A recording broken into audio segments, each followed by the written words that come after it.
Pinagaling ni Jesus ang isang paralitiko. Sumakay sina Jesus sa bangka at tumawid sa kabila ng lawa. Pagdating nila roon, umuwi si Jesus sa sarili niyang bayan.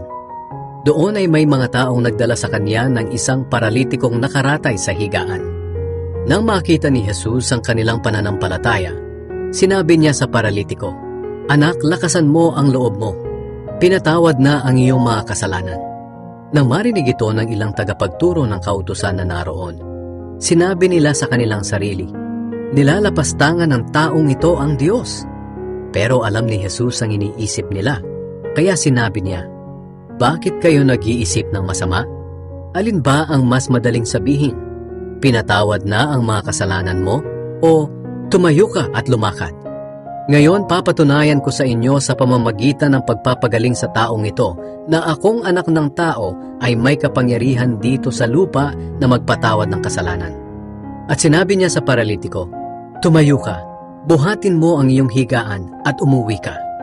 Tumayo nga ang paralitiko at umuwi. Namangha ang mga tao nang makita nila ito at pinapurihan nila ang Diyos na nagbigay sa mga tao ng ganoong kapangyarihan. Tinawag ni Jesus si Mateo. Nang umalis na roon si Jesus, nakita niya ang isang lalaking nagngangalang Mateo na nakaupo sa lugar na pinagbabayaran ng buwis.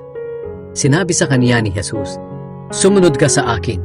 Tumayo naman si Mateo at sumunod kay Jesus. Habang kumakain si Jesus at ang mga tagasunod niya sa bahay ni Mateo, nagdatingan ng maraming maniningil ng buwis at ang iba pang mga itinuturing na makasalanan at kumain kasama nila. Nang makita ito ng mga Pariseo, tinanong nila ang mga tagasunod ni Jesus, "Bakit ang guro ninyo ay kumakain kasama ng mga maniningil ng buwis at ng iba pang mga makasalanan?"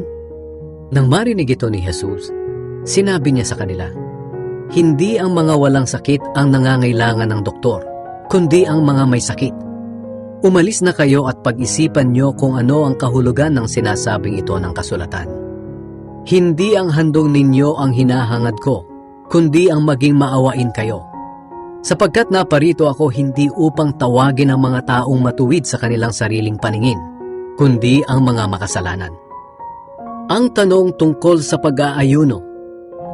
May ilang mga tagasunod si Juan na tagapagbautismo ang pumunta kay Jesus at nagtanong, "Kami at ang mga Pariseo ay madalas mag-ayuno. Bakit hindi nag-aayuno ang mga tagasunod ninyo?" Sumagot si Jesus, "Maaari bang magdalamhati ang mga panauhin sa kasalan habang kasama pa nila ang lalaking ikakasal? Siyempre hindi. Ngunit darating ang araw na kukunin sa kanila ang lalaking ikakasal at saka sila mag-aayuno." Sinabi pa ni Jesus, "Walang nagtatagpi ng bagong tela sa lumang damit. Dahil kapag nilabhan, uurong ang bagong tela at lalo pang lalaki ang punit. Wala ring naglalagay ng bagong alak sa lumang sisidlang balat, dahil puputok ang sisidlan at matatapon ang alak, at ang sisidlan ay hindi na mapapakinabangan pa. Sa halip, inilalagay ang bagong alak sa bagong sisidlang balat, at pareho silang magtatagal. Ang anak ng pinuno at ang babaeng dinudugo." Habang sinasabi niya ang mga ito, dumating ang isang namumuno ng sambahan ng mga Hudyo. Lumuhod ito sa kanyang harapan at sinabi, "Kamamatay lang po ng anak kong babae. Pero kung pupuntahan niyo siya at ipapatong ang inyong kamay sa kanya, mabubuhay siyang muli." Kaya tumayo si Jesus at sumama sa kanya, pati na rin ang mga tagasunod niya. Habang naglalakad sila, lumapit sa likuran ni Jesus ang isang babae na 12 taon nang dinudugo at hinipon niya ang laylayan ng damit ni Jesus. Sapagkat sinabi ng babae sa kanyang sarili, "Mahipo ko lang ang damit niya ay gagaling na ako." Lumingon si Jesus at pagkakita sa babae ay sinabi, "Anak, lakasan mo ang loob mo. Pinagaling ka ng iyong pananampalataya." At gumaling nga ang babae ng sandaling iyon.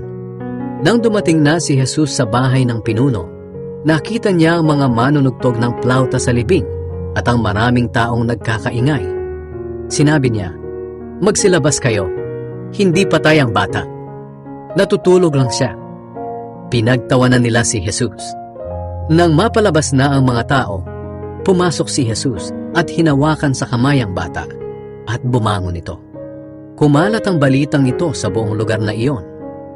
Pinagaling ni Jesus ang 2 bulag.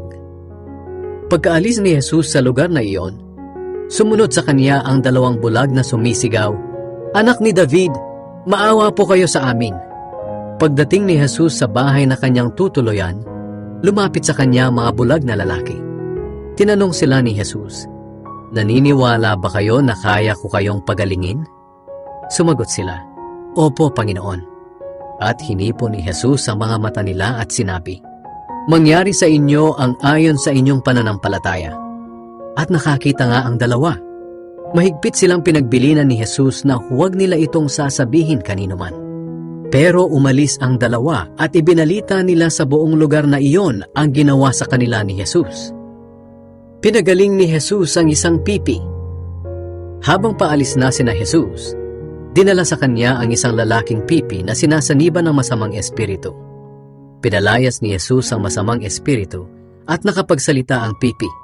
Namangha ang mga tao at sinabi, "Kailanman ay hindi pa nangyari ang ganito sa buong Israel." Pero sinabi ng mga Pariseo, ang pinuno ng masasamang espiritu ang nagbigay sa kanya ng kapangyarihang magpalayas ng masasamang espiritu. Naawa si Jesus sa mga tao. Nilibot ni Jesus ang mga bayan at nayon at nangaral siya sa mga sambahan ng mga Hudyo. Ipinahayag niya ang magandang balita tungkol sa paghahari ng Diyos at pinagaling niya ang lahat ng uri ng sakit at karamdaman. Nang makita ni Jesus ang napakaraming tao, naawa siya sa kanila dahil napakarami ng kanilang mga problema pero wala man lang tumutulong sa kanila. Para silang mga tupang walang pastol.